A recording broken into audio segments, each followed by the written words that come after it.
মহারাজের স্বপ্ন দেখা সেদিন সবে ঘুম থেকে উঠেছেন, আর গোপালও মহারাজের সঙ্গে কোনো বিশেষ প্রয়োজনে সেখানে এসে উপস্থিত হয়েছে। সেদিন মেজাজটাও ছিল খুব ভালো। একটু রসিকতার করার জন্য মহারাজ বললেন, গোপাল এসেছো? তুমি অনেক দিন বাঁচবে। ঘুম থেকে উঠে তোমার কথাই ভাবছিলাম, আর ঘুম থেকে উঠেই দেখি তুমি হাজির। গোপাল হেসে বলল, আজ আমার জীবন সার্থক হলো মহারাজ। আপনার মতো প্রাতঃস্মরণী ব্যক্তি যখন আমার কথা স্মরণ করেছেন। শোনো তাহলে আসল কথা।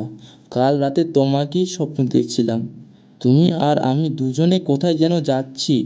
কিছু দূর যাওয়ার পর দুটো গর্ত দেখতে পেলাম, আর একটা মধুর গর্ত, অন্যটা বিষ্ঠার গর্ত। আমি পড়ে গেলাম মধুর গর্তে, আর তুমি পড়ে গেলে বিষ্ঠার গর্তে। এই বলে মহারাজের সে কি হাসি! হাসি যেন আর থামতেই চায় না। হাসি থামলেই গোপাল বলল, মহারাজ, আশ্চর্যের কথা কি বলবো আপনাকে। আমিও কাল রাতে একটা স্বপ্ন দেখেছি। যদি অভয় দেন তাই বলি আপনার কথা। মহারাজ বললেন, হ্যাঁ হ্যাঁ বলো গোপাল, তোমার স্বপ্নের কথা আমার শুনতে খুব ইচ্ছা করছে। মহারাজ, আপনি যে স্বপ্নের কথা বললেন ওইটাই সব নয়, আরও কিছুটা আছে। আমার বোধ হচ্ছে ওইটুকুই দেখার পর আপনার স্বপ্নভঙ্গ হয়েছিল। আপনার আর বাকিটুকু দেখতে পাইনি।